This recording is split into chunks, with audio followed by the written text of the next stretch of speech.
C'est le rêve d'une vie, devenir propriétaire. Bonjour à tous. Avoir enfin les clés de chez soi.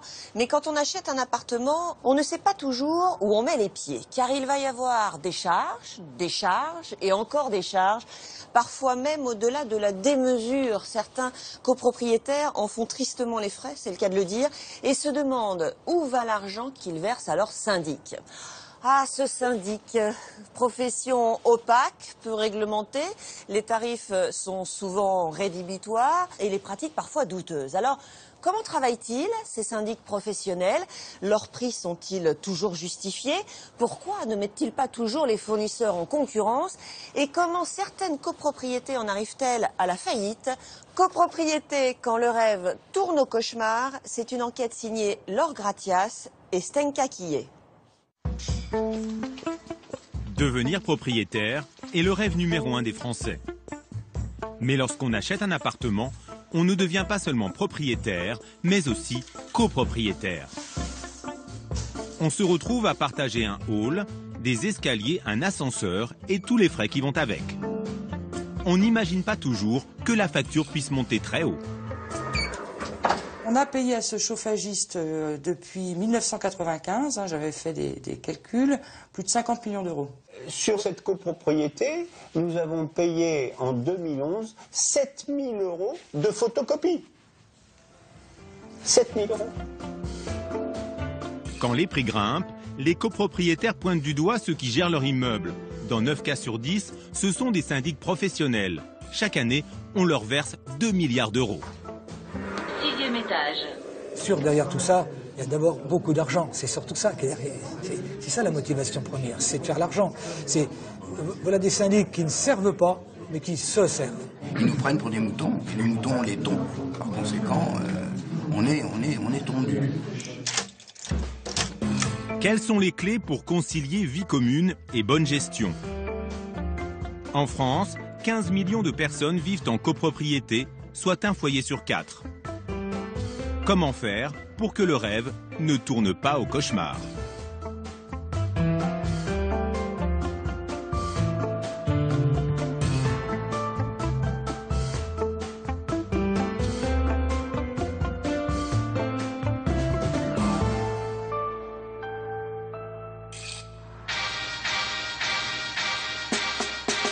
Nous sommes à 2 pas du château de Versailles, au Chesnay. Ici se trouve la plus grande copropriété d'Europe, Paris 2. Dans cette enclave haut de gamme, 7500 appartements, soit 18 000 copropriétaires, qui vivent au milieu de squares arborés et de plates-bandes toujours fleuries. Parmi eux, Nathalie Depardon, 43 ans. Ses parents se sont installés ici en 1972 et elle a choisi d'y vivre à son tour avec son mari et ses enfants. En 40 ans, j'ai bien dû bouger dans une circonférence de 500 mètres, oui, ça doit être à peu près ça. Grande aventurière. Ce qui plaît à Nathalie, c'est de vivre dans la verdure, mais aussi tout près d'une multitude de commerces dignes d'une grande ville. Vous voyez, le centre commercial, il est juste là, donc on ne le devine pas du tout. Il est au bout de la rue. Ce centre commercial est l'un des plus grands de France. 150 boutiques, des restaurants et des cinémas. Bref, une véritable ville créée de toutes pièces. Les promoteurs ont joué la carte du pratique et du chic. Chaque square, chaque résidence a le nom d'une rue ou d'un endroit de Paris. Là, on voit bien Auteuil, Trocadéro, Montmorency, tout ça, ça correspond à des rues de Paris, puisqu'au départ, le souhait des promoteurs était de créer Paris 2. Avec Versailles, Louis XIV avait déjà souhaité transporter Paris à la campagne. À proximité de ces jardins qu'il a voulu les plus beaux du monde, avec Paris 2, son rêve est en train de se réaliser. Nous sommes en 1966. Les travaux viennent de débuter. La promesse, un nouvel art de vivre. Les visiteurs des appartements témoins sont séduits par les équipements de luxe. C'est un 4 pièces, ça, je crois. Un 4 pièces, oui. Super. La piscine devant ta maison, ce serait formidable. Tu te lèves le matin, tu plonges dedans. Il faudrait quand même demander une documentation. C'est tout à fait... 40 ans après, le rêve est devenu réalité. Des contractions ici. Là, écoutez, entrez. Ce matin-là, Nathalie et sa fille viennent se baigner dans l'une des piscines réservées aux copropriétaires. Pour les gens qui travaillent au mois de juillet-août, rentrer le soir et pouvoir venir se baigner ici, c'est très très agréable. Au même moment, son mari et son fils partent jouer au tennis sur l'un des cours privés de Parly 2. Là aussi, c'est gratuit pour les copropriétaires. Il n'y en a pas une qui passe. Moi, j'estime qu'en région parisienne, il n'y a pas beaucoup d'endroits où on trouve cette qualité de vivre. En tout, les habitants de Parly 2 ont à leur disposition 8 piscines et 7 cours de tennis. Des équipements haut de gamme, des espaces verts entretenus, des immeubles toujours ravalés. Le secret, l'implication des copropriétaires. Bonjour, entrez. Merci, bonjour Alexis. Tu dis bonjour mon grand? Bonjour. Monsieur et Madame Gilly sont les voisins de Nathalie. Depuis 40 ans, ils s'investissent dans la gestion de la copropriété. Mettez-vous là où c'est le plus confortable sur le canapé. Moi, je suis arrivé à la construction de la résidence, c'est-à-dire en 1971.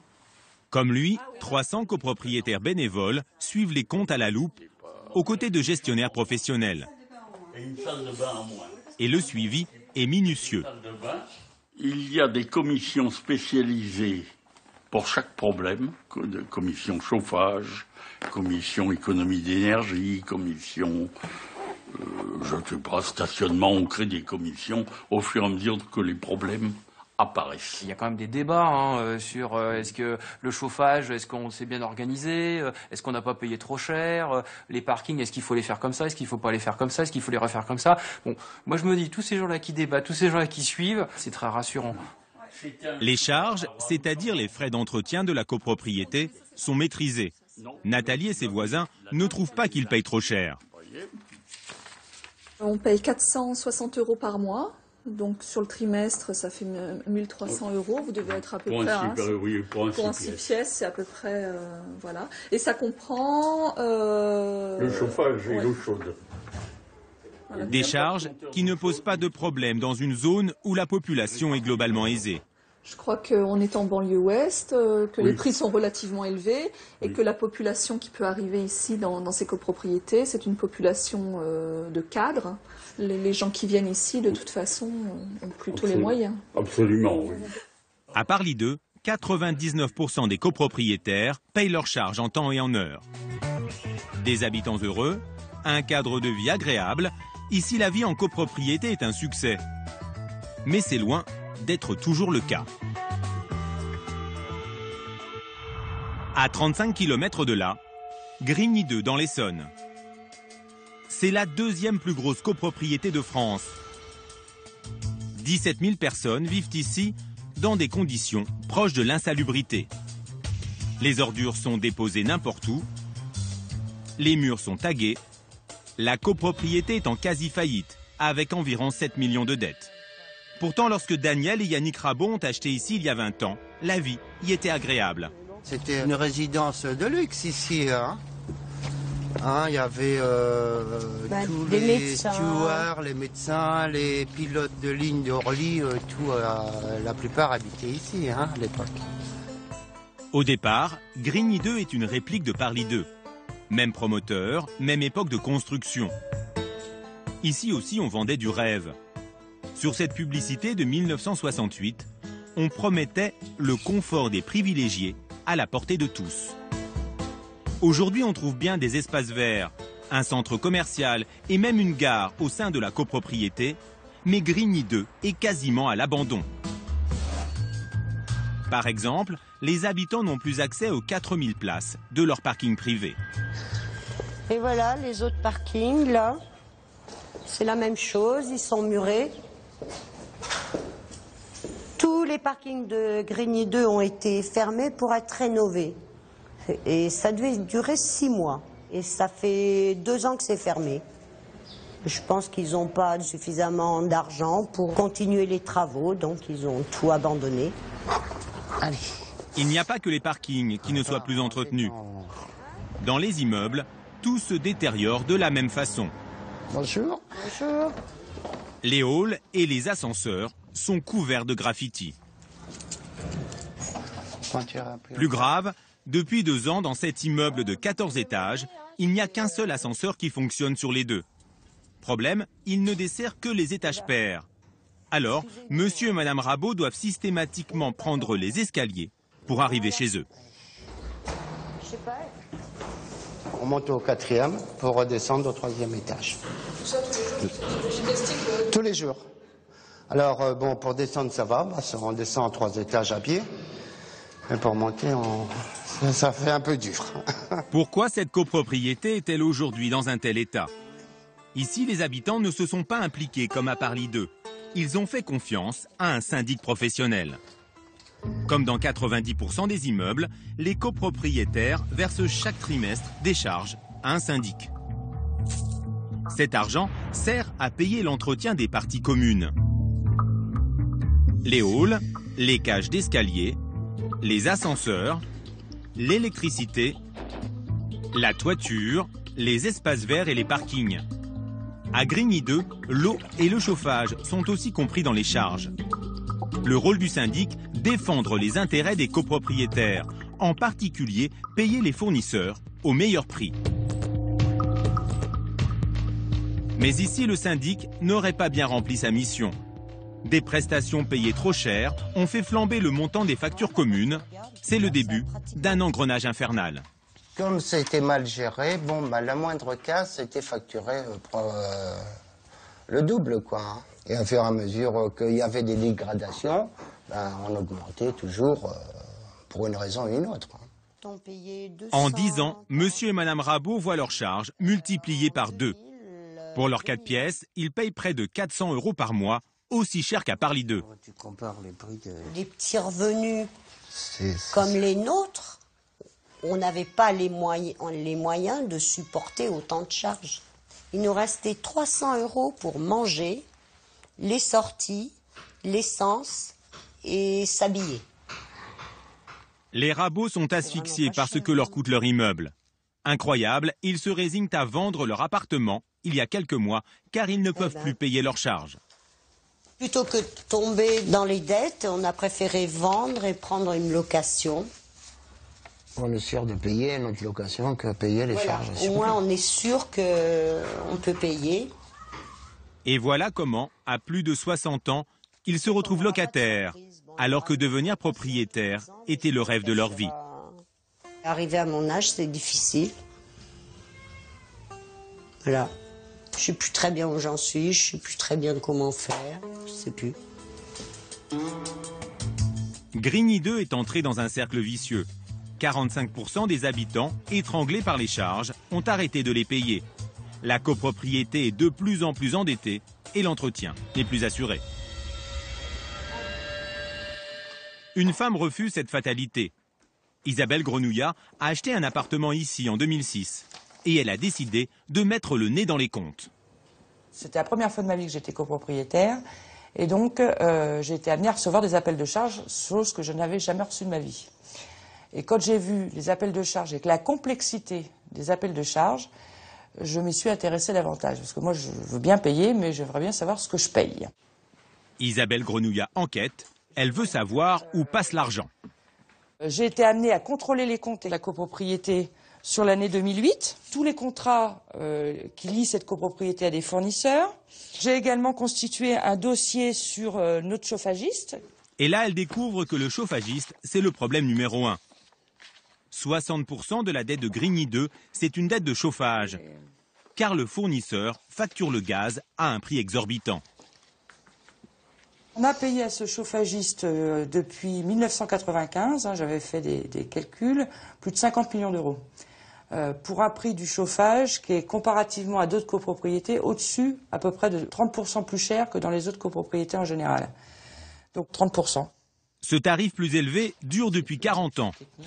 Et le syndic, qui aurait dû mettre en concurrence les fournisseurs pour obtenir un meilleur prix, n'a rien fait.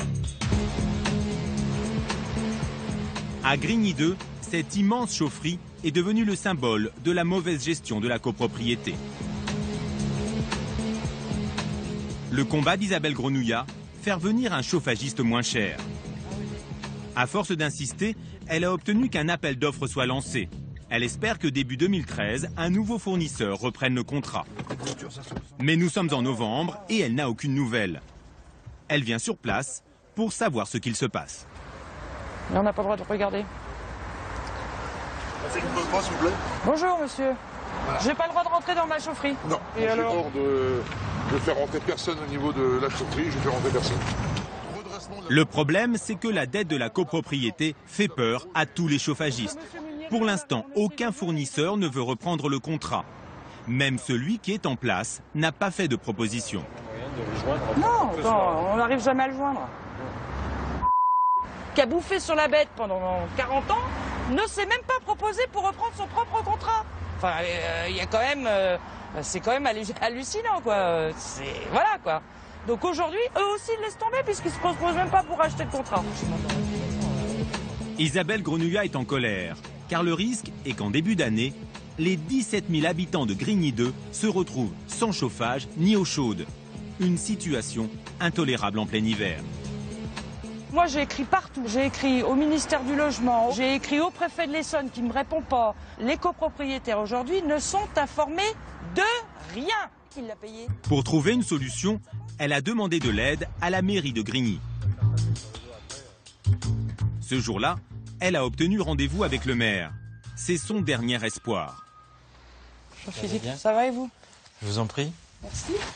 Philippe Riot est au courant de ce qu'il se passe, car il est lui-même copropriétaire à Grigny 2. Le maire a une bonne nouvelle. Il a décidé de prendre une mesure exceptionnelle pour que les habitants continuent d'être chauffés cet hiver. Une mesure digne d'un temps de guerre.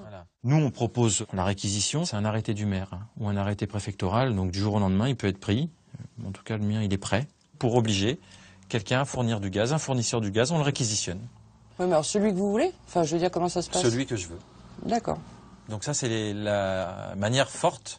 Et l'avantage de la réquisition, c'est qu'il nous vend le prix du gaz au prix auquel il l'achète, sans marge. Bah dites donc, ça nous sortirait une drôle d'épine du pied. Isabelle Grenouillat est soulagée. Une solution se profile. À bientôt. Au revoir. De retour dans sa résidence, elle retrouve d'autres habitants. Elle n'est plus seule dans son combat. C'est gentil d'être venu.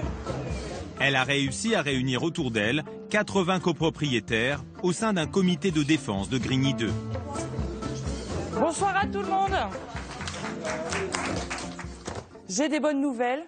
D'abord, elle leur annonce la décision du maire de réquisitionner un chauffagiste moins cher. On va commencer par les bonnes.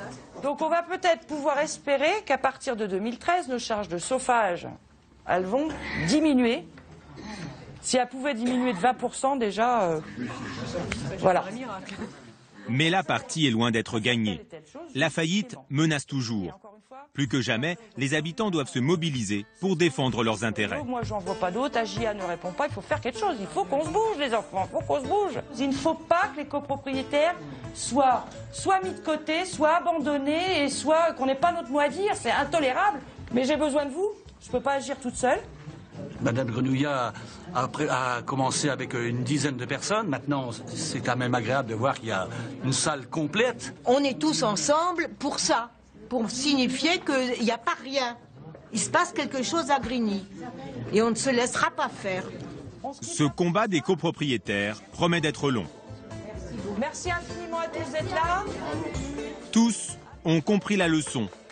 Ne jamais payer les yeux fermés les charges au syndic. Il faut décrypter les factures et faire jouer la concurrence. C'est vrai pour Grigny 2, mais cela vaut aussi pour les petites copropriétés.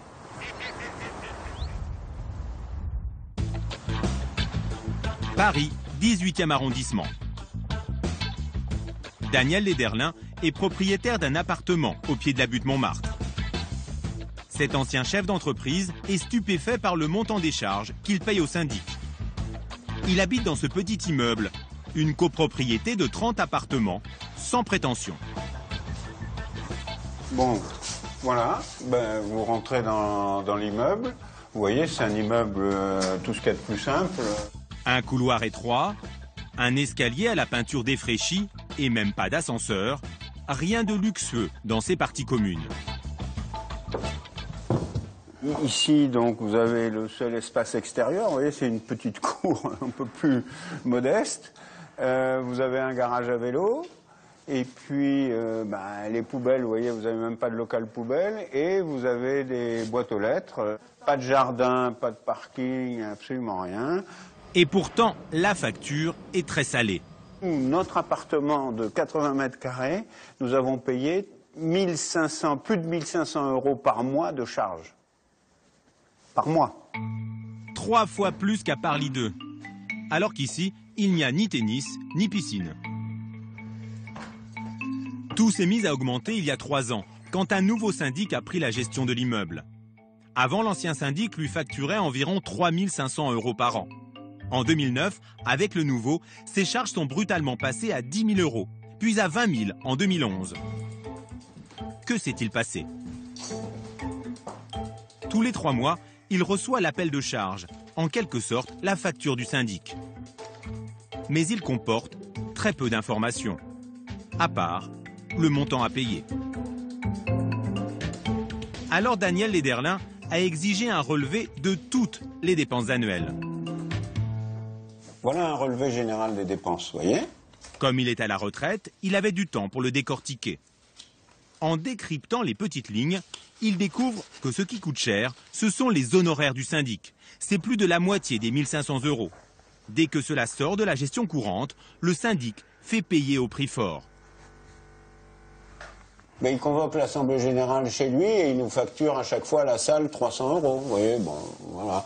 Alors que, on peut la faire n'importe où, l'Assemblée Générale. Mais à ce moment-là, il va nous facturer son déplacement. Enfin, vous voyez, de toute façon, il trouve toujours le moyen de vous facturer quelque chose. Payant aussi l'envoi de courrier, de mails, de fax, des petites dépenses qui, mises bout à bout, finissent par coûter cher. Symbole de cette surfacturation, le montant des photocopies. Ici, vous voyez, une page comme ça, 41 centimes d'euros la copie. Nous avons payé en 2011 7 000 € de photocopies. 7 000 €. Le prix de la photocopie, fixé par le syndic, lui paraît exagéré. Pour en avoir le cœur net, il décide d'aller vérifier les tarifs pratiqués au coin de sa rue, dans une boutique de téléphonie. Bonjour monsieur. Bonjour. Vous faites des photocopies? Oui. C'est combien la copie? À partir de 10 centimes. 10 centimes. La page. Et si j'ai beaucoup de photocopies, vous me faites un prix? Oui. Et j'aurai à peu près 1500 copies à faire. J'ai compté 8 centimes la page. 8 centimes la page. 8 centimes au lieu de 41 centimes. Pour lui, c'est la preuve que le tarif du syndic est abusif. Si les photocopies avaient été faites ici, la copropriété aurait pu économiser près de 5 000 €. Aujourd'hui, la confiance est brisée entre les copropriétaires et le syndic. Mais ils sont liés par contrat jusqu'en juin 2014.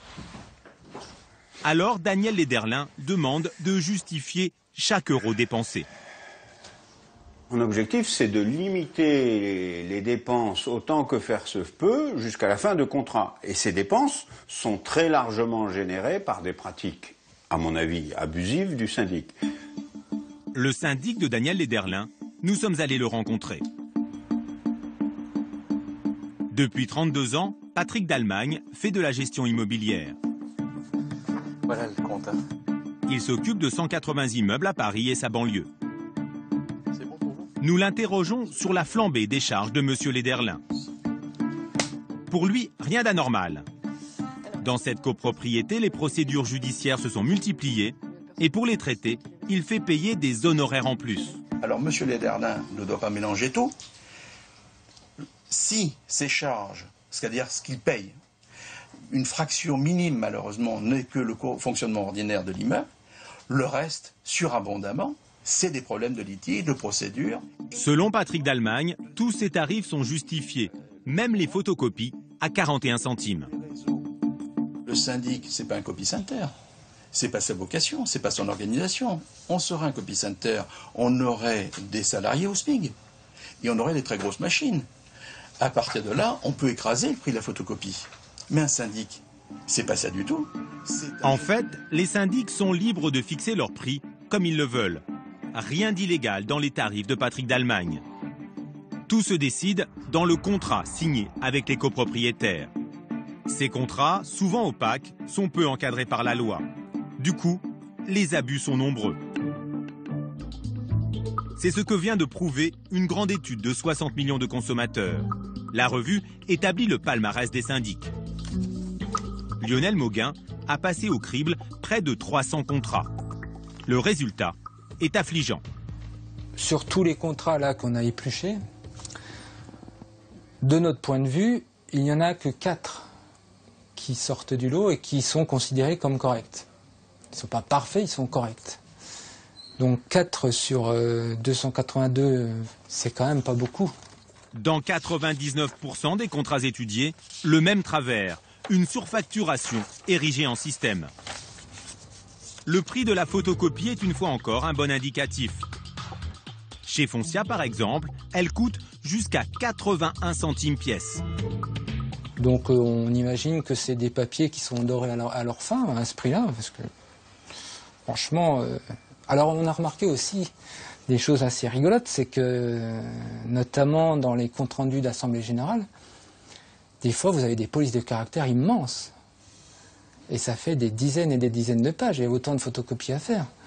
Donc oui, on va jusque-là dans la mesquinerie, de la tarification. On écrit très gros pour que ça fasse un maximum de photocopies. Et cela ne concerne pas seulement les petits syndics. Le comparatif de 60 millions de consommateurs épingle surtout les poids lourds du secteur.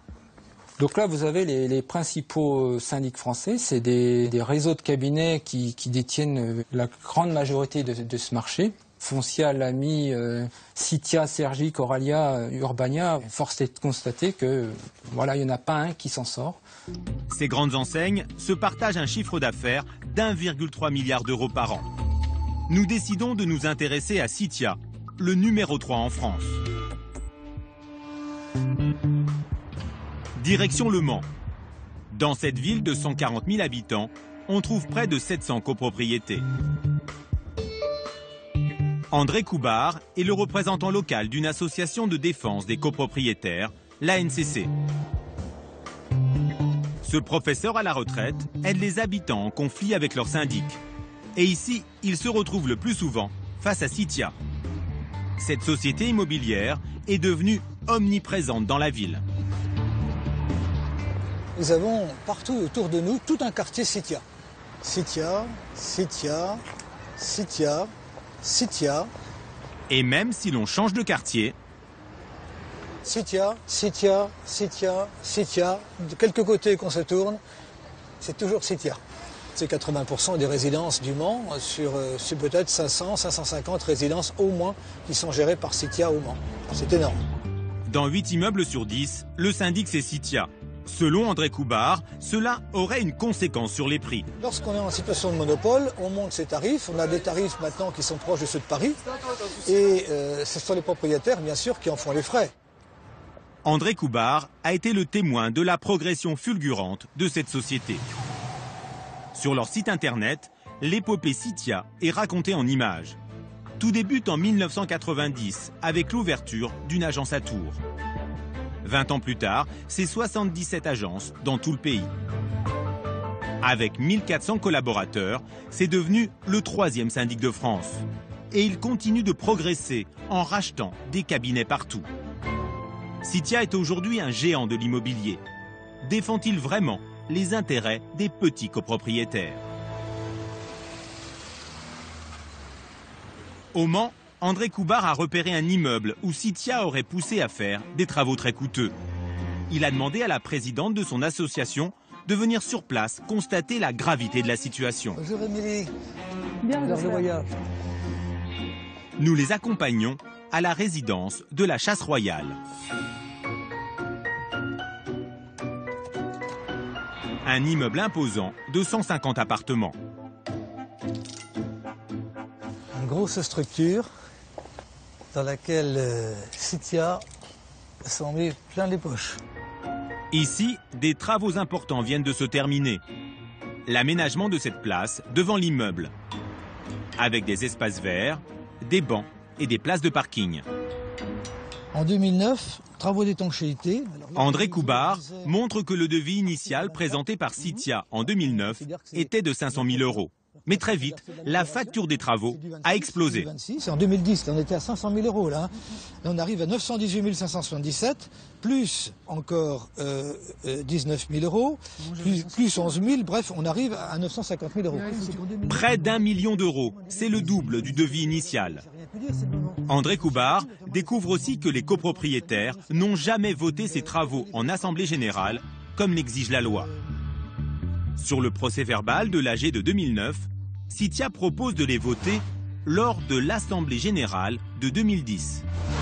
L'année suivante, le compte-rendu de l'AG indique que le projet a été validé par l'Assemblée générale de 2009. En clair, ça n'a été voté ni en 2009, ni en 2010.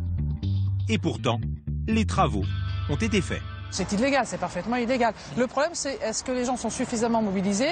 Est-ce qu'il y a des représentants suffisamment mobilisés pour expliquer ça aux copropriétaires en leur disant on ne peut pas accepter ce genre de pratiques, parce que ce sont des pratiques qui ne sont pas conformes à la réglementation. Ici, personne n'a protesté. Il est vrai que la résidence est surtout habitée par des personnes âgées, peu au fait de la législation. C'est vrai que quand on est en assemblée générale, qu'on a 80 ans et qu'on a en face de soi un syndic qui arrive avec sa secrétaire, etc., et qui vous dit c'est comme ça, c'est vrai que c'est difficile de dire je ne suis pas d'accord. À cause de ces travaux exorbitants, les charges ont augmenté en flèche. Les copropriétaires pourront-ils les payer?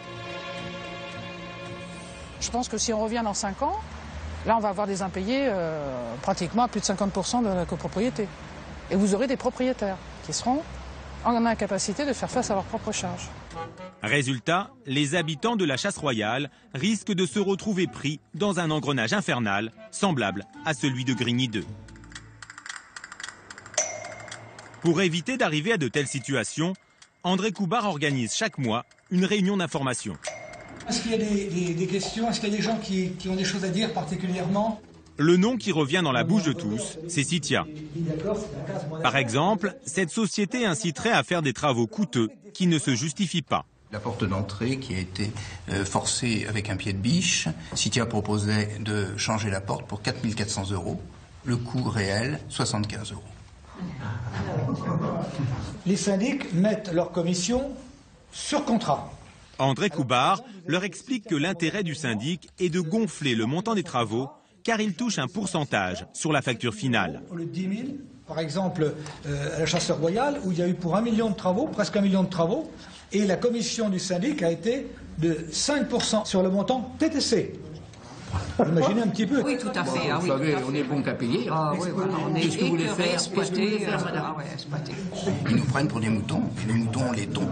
Par conséquent, on est tondu.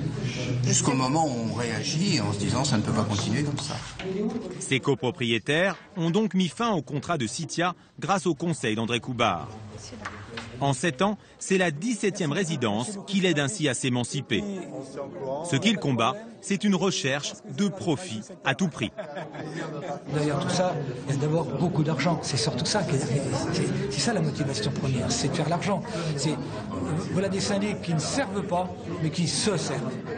Et ça, j'accepte pas. Il y avait du monde, dis donc. C'est à pas du gain, un ancien employé de Citia va nous le confirmer. Bernard Courtin a travaillé de 2002 à 2007 chez Citia. Il gérait une 50aine de résidences. Il accepte de nous révéler comment cette société pousse les copropriétés à la dépense. L'objectif, c'était d'abord les chiffres. On me l'a dit franchement, on me l'a dit ouvertement. On ne veut pas savoir comment vous faites, il faut que vous y arrivez. Pour l'inciter à faire du chiffre, Citia lui versait une commission sur tout ce qu'il facturait aux copropriétaires. J'avais 6% jusqu'à 26 451 € de facturés dans l'année. Et au-delà, je passais à 7%. Donc celui qui faisait peu de travaux, qui n'avait pas de sinistre ou qui faisait peu de vacations, il avait peu d'intéressement. Enfin, c'était pas de l'intéressement qu'on appelait ça, on appelait ça des commissions. Selon lui, Citia aurait une autre astuce pour gonfler ses bénéfices. C'est payer les fournisseurs le plus tard possible alors que les copropriétaires ont déjà réglé leurs charges. Pendant ce temps-là, l'argent est sur des comptes et rapporte. Les intérêts ne vont pas dans la poche des copropriétaires, mais dans celle du syndic. Cela se fait en toute discrétion, car Citia a adopté une pratique décriée, le compte commun. Un syndic qui gère plusieurs copropriétés reçoit de chacune des charges qu'il place sur des comptes en banque. S'il ouvre un compte séparé pour chaque copropriété, les habitants gardent un contrôle sur leur argent. Mais les syndics comme Citia mettent toutes les charges de toutes les copropriétés sur un seul compte commun. Et là, c'est beaucoup moins transparent. Les syndics peuvent faire fructifier cet argent, conserver les intérêts sans que les copropriétaires ne le sachent. Bernard Courtin ne s'est jamais fait à la politique commerciale agressive de Citia. Il a fini par tomber en dépression et être licencié. Nous avons voulu donner la parole à Citia. Nous sommes donc allés rencontrer le numéro 3 du groupe, Stéphane Glucksmann, dans ses bureaux du Mans. Bonjour. Bonjour. Stéphane Glucksmann. Donc merci de me recevoir. Avec plaisir. Sur son bureau, il affiche clairement la couleur. Une seule chose compte pour nous, le client. Il réfute les accusations de forcer la main des copropriétaires pour dépenser plus. Il dit ne rien faire sans leur accord. Vous avez les copropriétaires qui votent. Ils votent ces travaux, ils votent l'approbation des comptes, ils votent le renouvellement du syndic ou pas le renouvellement du syndic. Ce sont les copropriétaires qui choisissent. Il faut arrêter de croire qu'on ne gère que des débiles profonds et que des gens qu'il faut mettre sous tutelle. Et pour faire passer son message, il a un argument massu. Chaque année, Citia gagne plus de clients qu'il n'en perd. Moi, sur 170 immeubles, en 2 ans, j'en ai perdu un, j'en ai repris au moins 5 immeubles. C'est pas parce qu'ils n'ont pas le choix. Ils ne sont pas tenus, vous n'avez pas vu de mirador, il n'y a pas de grille aux fenêtres, quand ils sont enfermés, on ne les torture pas. C'est parce qu'ils ont leur libre arbitre. Et voilà. Aucune remise en question chez Citia. À l'entendre, être syndic, ce n'est même pas rentable. Vous estimez que finalement que les syndics ne sont pas assez rémunérés pour l'ampleur du travail qu'ils exercent? Complètement. La prestation que le copropriétaire paye, vous savez, c'est important, bien sûr, quand il le paye. Mais comparé à ce qu'il pourrait dépenser, et ce qu'il dépense tous les mois, éventuellement pour aller chez le coiffeur, éventuellement pour telle et telle chose, son abonnement de téléphone portable et autres, ça reste mesuré. Et c'est pour ça que nos honoraires en France sont encore beaucoup trop bas par rapport à ce qui se passe à l'étranger. Reste qu'en 2011, le groupe Citia a fait 9,4 millions de bénéfices, plus 40% en 2 ans.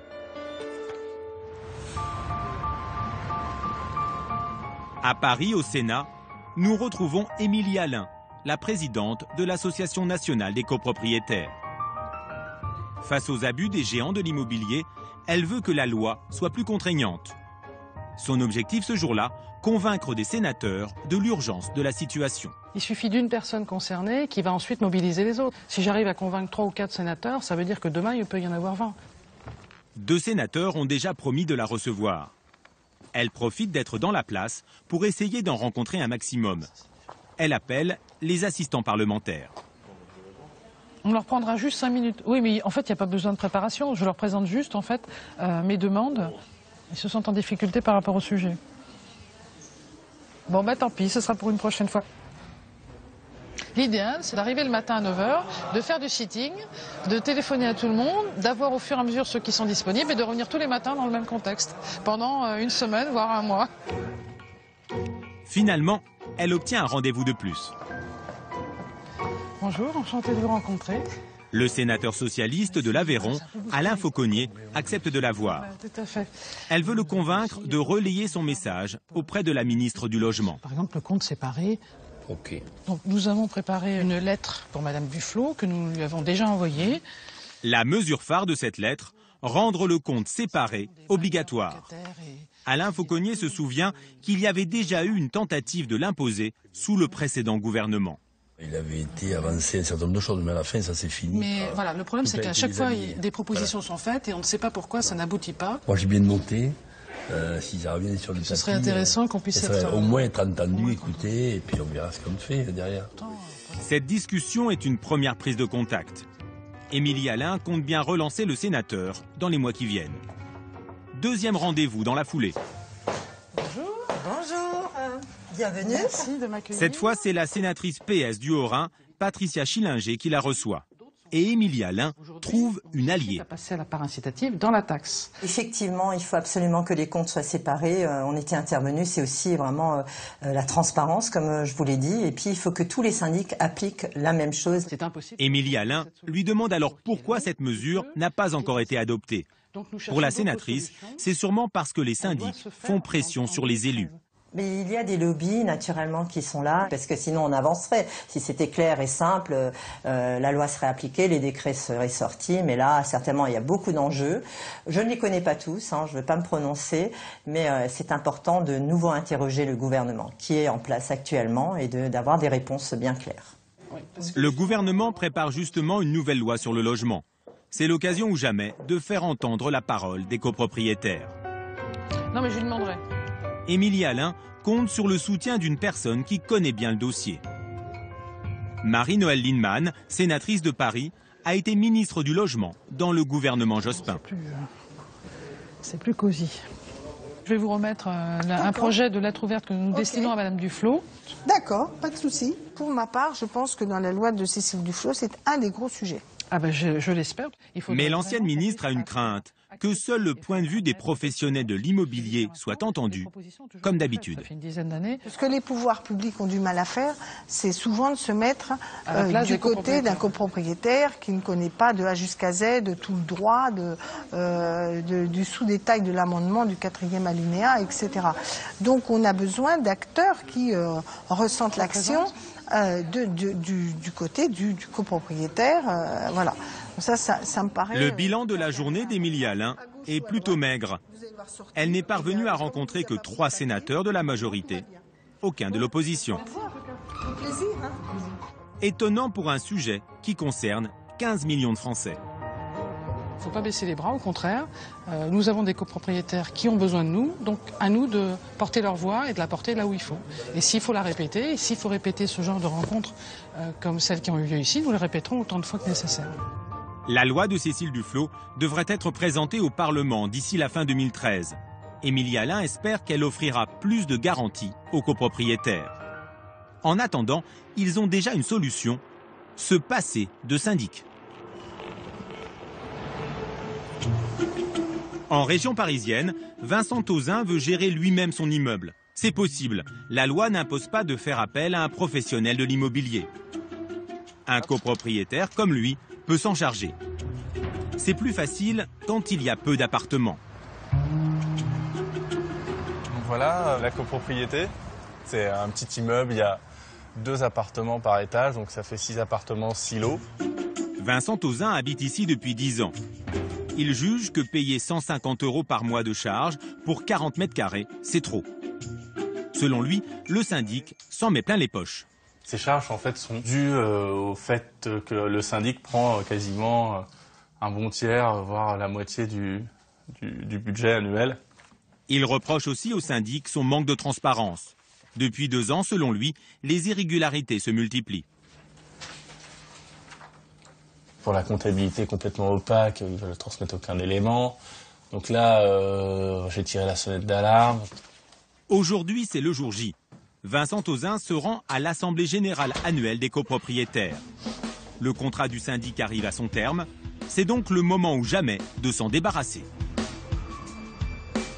L'Assemblée générale va se tenir tout près de là, dans un café. Comment va se passer le face-à-face avec le syndic? Nous allons y assister en caméra cachée. Le syndic, c'est cette femme en pull rouge. Vincent Tauzin lui reproche sa mauvaise gestion. Alors vous êtes revenu sur le budget voté de 2010, déjà c'est quelque chose qui ne se fait pas, puisqu'on a voté 2010, vous nous avez renvoyé des papiers, donc je vous montre ça tout de suite. Sur le budget 2010 ? Bah si, sur ce qui a été voté, malheureusement. Rapidement, ça tourne au dialogue de sourds.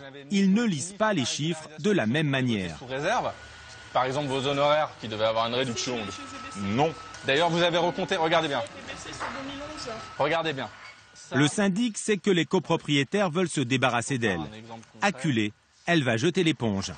Non, mais je vous le dis. De toute manière, je vous laisse faire votre réunion, je ne vais pas rester. D'accord.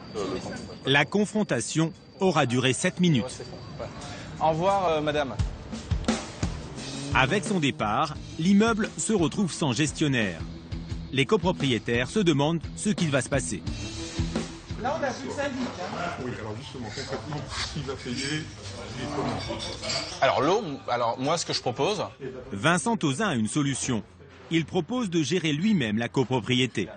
Cela s'appelle être syndic bénévole. Après une longue discussion, ses voisins décident de lui faire confiance. Alors, donc l'Assemblée Générale m'a désigné comme syndic bénévole. Donc je prends cette mission, je vais essayer de remettre en ordre la copropriété et faire toutes les démarches nécessaires pour que tout reparte sur des rails corrects, quoi. À partir de maintenant, il reprend toutes les tâches du syndic. Il doit récupérer les charges, payer les fournisseurs, et pour ça, il a besoin de la comptabilité. Sans elle, il ne peut rien faire. Vous pouvez m'appeler s'il y a quoi que ce soit, ok hein? Selon la loi, l'ancien syndic a 1 mois pour la lui transmettre. 6 semaines plus tard, Vincent Tauzin n'a toujours reçu aucun document comptable. Il vient chercher de l'aide à l'ARC, l'association des responsables de copropriété. Bonjour, comment vas-tu Albin? Depuis plusieurs semaines, le juriste de l'association l'accompagne dans ses nouvelles fonctions. Gérer un immeuble, ça ne s'improvise pas. L'ARC organise des formations pour les syndics bénévoles. Tu peux avoir ou que tu pourrais avoir, c'est si tu n'as pas les données comptables. Tu verras, tu as le planning des formations gratuites, si tu veux, si tu as le temps. Ici, à propos de sa comptabilité, le juriste est catégorique. Il faut saisir la justice. Il lui propose d'appeler le tribunal immédiatement pour obtenir une date d'audience en urgence. D'accord. Une date. Oui, bonjour madame. Voilà, je suis monsieur Tauzin, je suis syndic bénévole et j'appelle pour... Mais la démarche est plus compliquée que prévu. Vincent Tauzin ne connaît pas le vocabulaire juridique. Ancien syndic, oui. Du tout du correctionnel, ce dont vous me parlez. D'accord. C'est forcément du civil, je pense. Il est transféré de service en service. Sans l'aide de l'ARC, il serait totalement perdu. D'accord. Tout seul, je pense pas que j'aurais... Enfin, ça aurait pas plus de temps. T'aurais dû payer un avocat. T'aurais dû prendre un avocat. Ouais, d'accord. Au bout de 10 minutes, il finit par tomber sur une greffière qui lui fixe une date d'audience. Ah, allô? Alors, je vous donne la date tout de suite. Vous vous mettez sur l'assignation.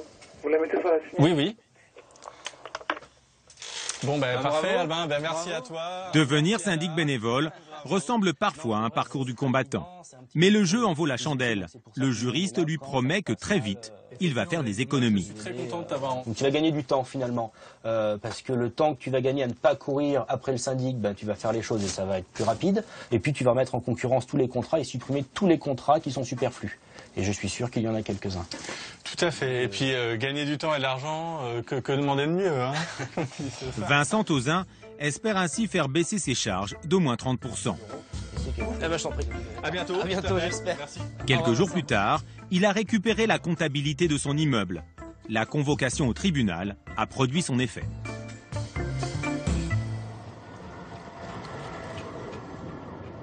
Il existe une alternative aux copropriétés classiques, l'habitat partagé. Exemple, cet immeuble strasbourgeois. Ce bâtiment tout en bois est sorti de terre en 2010. À l'origine, 11 familles. Ils sont ingénieurs, fonctionnaires ou professeurs. Chacun a son appartement, mais une fois par mois, tout le monde se retrouve pour bricoler et jardiner. Alors nous, au niveau du portail, on avait prévu d'enlever la terre un peu. Ensuite, l'abri à vélo, on avait parlé de faire un chemin et rajouter du lierre. Ça risque d'être un peu beaucoup. Plutôt que de faire appel à des artisans, les habitants font eux-mêmes le plus de choses possible.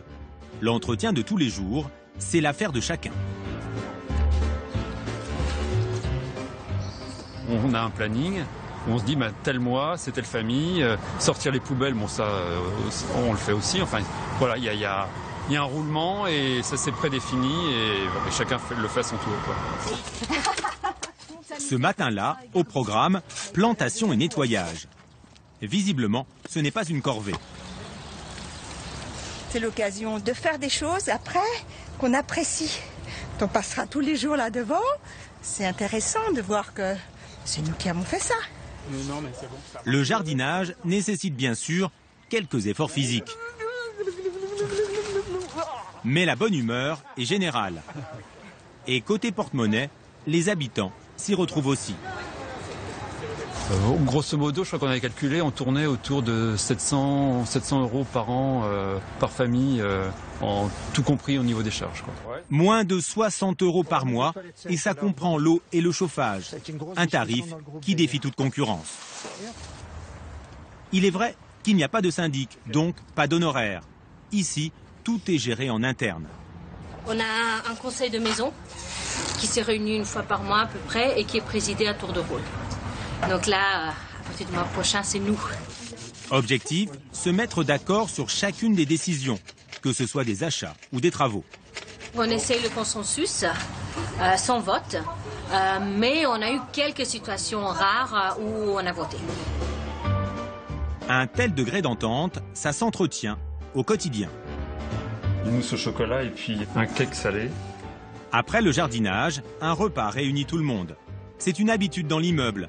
Les habitants partagent très souvent des moments de convivialité. Le principe, c'est l'auberge espagnole. Chacun amène son petit plat dans la salle commune.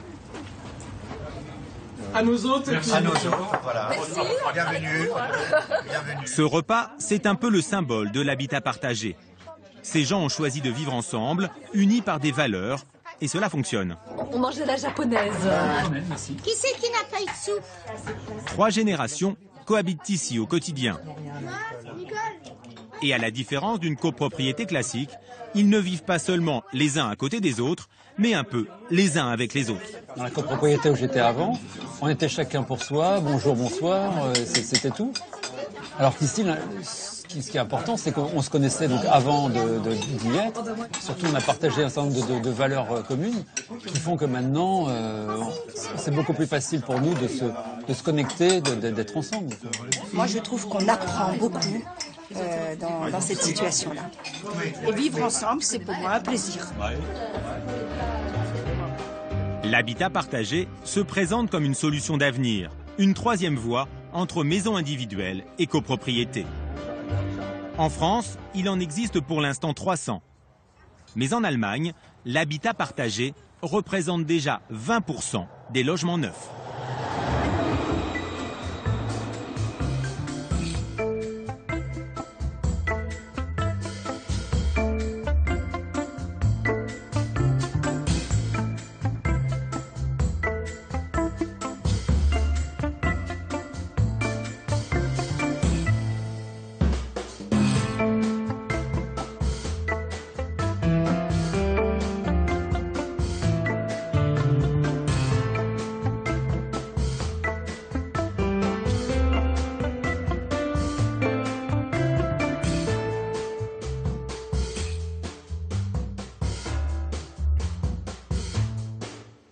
Voilà, l'habitat partagé peut être une solution d'avenir à condition de très bien s'entendre entre chers voisins. Il paraît que la principale source de mésentente, c'est l'anonymat. D'après les enquêtes, plus on apprend à se connaître et mieux on s'apprécie. Vos voisins gagneraient donc à être connus. À vous de voir. Allez, je vous dis à très vite. C'est toujours un plaisir. C'est toujours sur France 5. Ciao, ciao.